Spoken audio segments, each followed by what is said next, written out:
It's Monday, the 15th of August. My name's Juan Brown. You're watching the Blanco Lirio channel, and the NTSB preliminary report is out on the fatal mid-air collision of the Piper PA-46 Malibu and the Cessna 172 at Las Vegas's North Las Vegas Airport back on 17 July. Let's check it out. On July 17, 2022, about 12:04 Pacific Daylight Time, the Piper PA-46 350 airplane, November 97 Charlie X-ray, and a Cessna 172 airplane, November 160 Romeo Alpha, were destroyed when they were involved in an accident near Las Vegas, Nevada. The two pilots in the PA-46 and the flight instructor and student pilot in the 172 were fatally injured, a total of 4 fatalities. Everybody was operating under FAR Part 91. Both airplanes were maneuvering to land at North Las Vegas Airport in Las Vegas, Nevada when the accident occurred.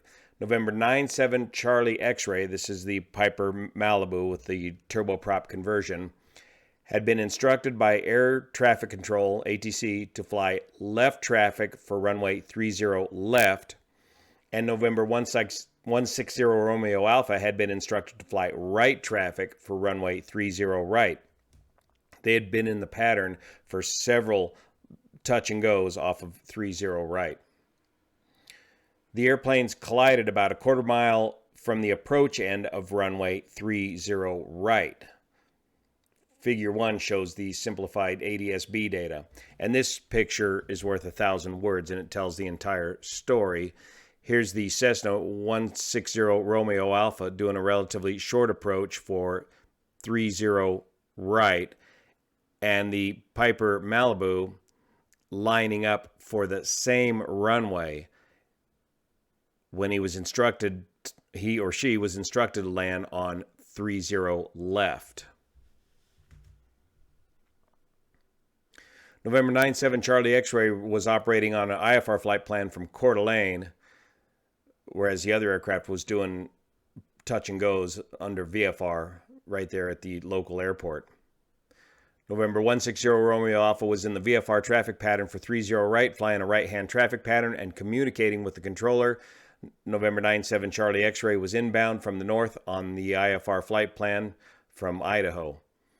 At 11:56:08, the Nellis radar approach control, that's Nellis is the Air Force base to the north of Las Vegas, so they control that airspace up there, cleared November 97 Charlie X-ray for the visual approach and instructed the pilot to overfly North Las Vegas at midfield for a left traffic to runway 30 left, a very common approach procedure. Air traffic control responsibility for the flight was then transferred from Nellis to the local tower. At 11:58:43, the pilot of November 97 Charlie X-ray, this is again the Piper aircraft, contacted the local controller to report descending out of 7,600 feet for landing on 30 left, and Nellis said to cross midfield. The local tower said, continue for 30 left. The pilot acknowledged and stated, okay, continue for runway 30 left, 97 Charlie X-ray will cross midfield. At 12:03, the pilot of 160 Romeo Alpha requested a short approach, and the local controller said that was approved. At 12:01:36, the local controller transmitted November 7 Charlie X-ray, runway 30 left, clear to land. The pilot of 97 Charlie X-ray responded, 30 left, cleared to land, 97 Charlie X-ray. The local controller transmitted 7 Charlie X-ray, I think I said it right, runway 30 left, Charlie X-ray, runway 30 left. At 12:02:02, the pilot of 97 Charlie X-ray transmitted, yeah, affirmative, runway 30 left, that's what I heard, 97 Charlie X-ray. There were no further transmissions from either airplane. So on the radio, it sounds like everybody knows what the plan is. The Malibu is to land on the left runway, and the 172 is to land on the right runway, and they're correctly responding on the radios, but the pilot of the Malibu lands on the wrong, or lines up for the wrong runway, the right runway. What we don't know is there's two pilots on board the Malibu, the Piper. The female is transmitting on the radio, and I don't know if she is also flying the airplane or if they're working as a team. Is one pilot talking on the radio and is the other pilot flying the aircraft? We don't know that information. But whoever's talking on the radio clearly understands what the instructions are to land on the left runway. However, looking at this Adsb data, you can see that they absolutely lined up for the right runway with some sort of expectation bias, thinking that that's the runway they were going to land on, and they lined right up for it, and it ended up colliding with the Cessna 172. Here's a picture of the accident aircraft, the Cessna 172, a well-worn Cessna 172 trainer aircraft, 160 Romeo Alpha. And here's a picture of the Piper Malibu. This is a PA-46-350, which started out life with the recip engine, and then this particular Malibu was later converted by jet props to this PT-6A turboprop Malibu Mirage aircraft conversion. Here's the airport diagram for North Las Vegas. Here's runway 30 left and runway 30 right. And the instructions for the Malibu were to cross midfield, which they did, and then enter a left downwind base and final for runway 30 left. Because the 172 is over here in the pattern doing right-hand circuits on 30 right. Here's the Adsb data of the Cessna 172 doing right-hand patterns. He took off on the left runway, but then did a whole bunch of patterns off of the right runway. The field elevation here is about 2,200 feet, so he's climbing up to a pattern altitude of about 3,000 feet for each circuit. Here's the Adsb data from the Malibu from Adsb Exchange.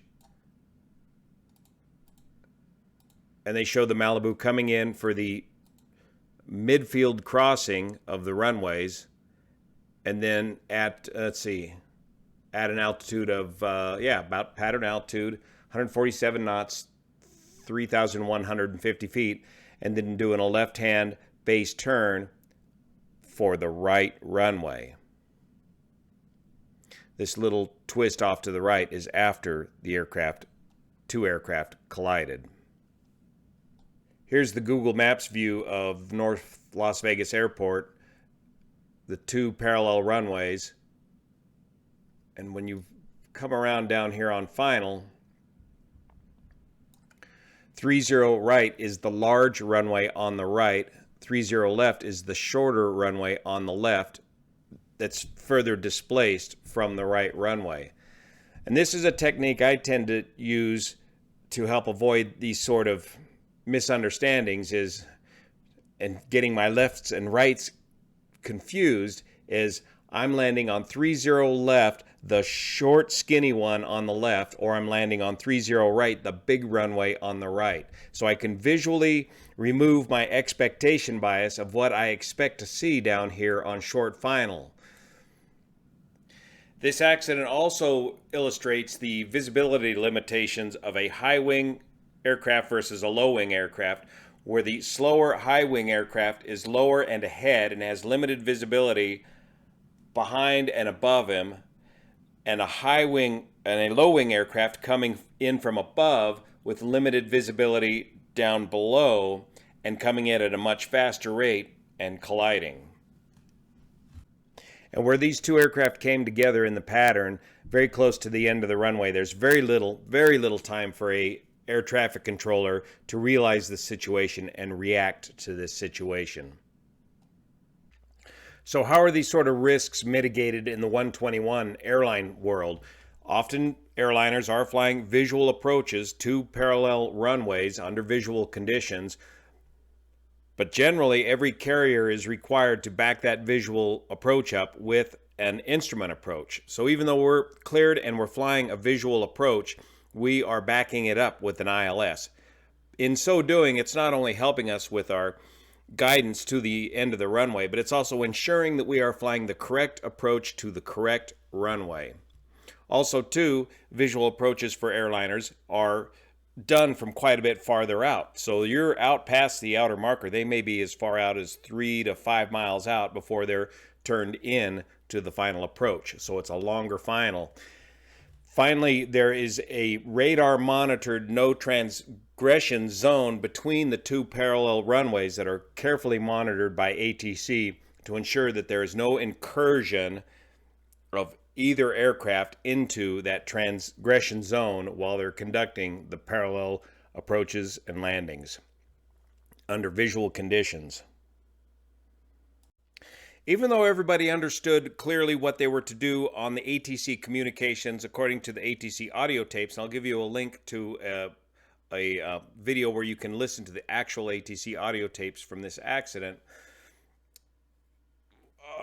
Another factor to consider in this situation and in general is the overall appalling state of ATC communications between us pilots, of which I'm guilty, especially in general aviation flying here in the States.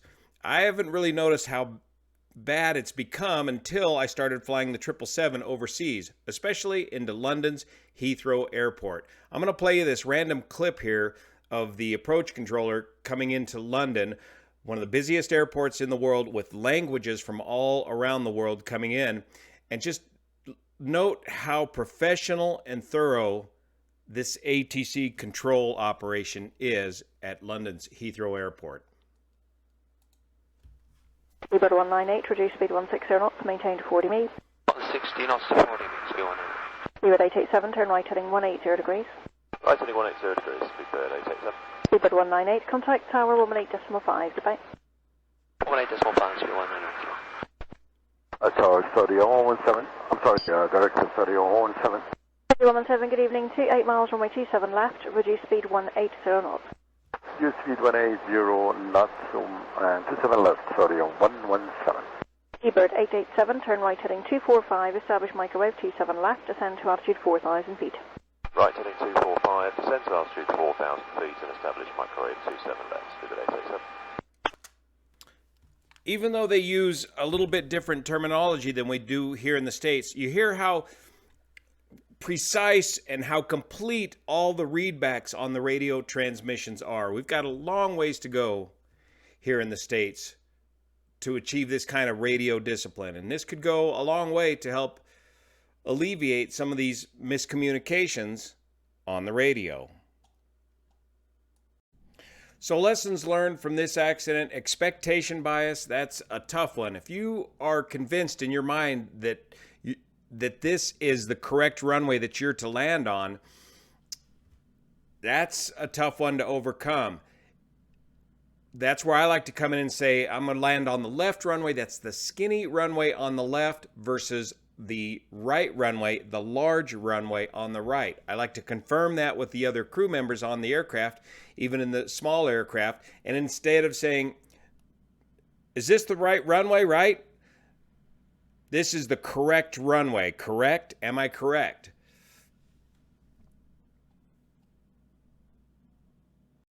Also, too, situational awareness. Where you're listening in on the radio, you're coming in on the right base for the right runway, and you hear somebody else coming in for the left base for the left runway.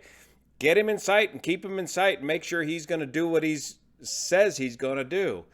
But in a high wing versus a low wing, you got to understand that vulnerability of your lack of ability to see high and above you in the case of the high wing aircraft, and your lack of ability to see below you in the case of a low wing aircraft. And finally, correct radio terminology, professionalism on the radio, and pattern entry speeds, entering the pattern at a slow enough speed for everybody to work together with. These are just a few of the many lessons we can take away from this tragic accident in North Las Vegas. Thank you so much for your support of this channel, especially the folks over on Patreon that make this content possible. See you here.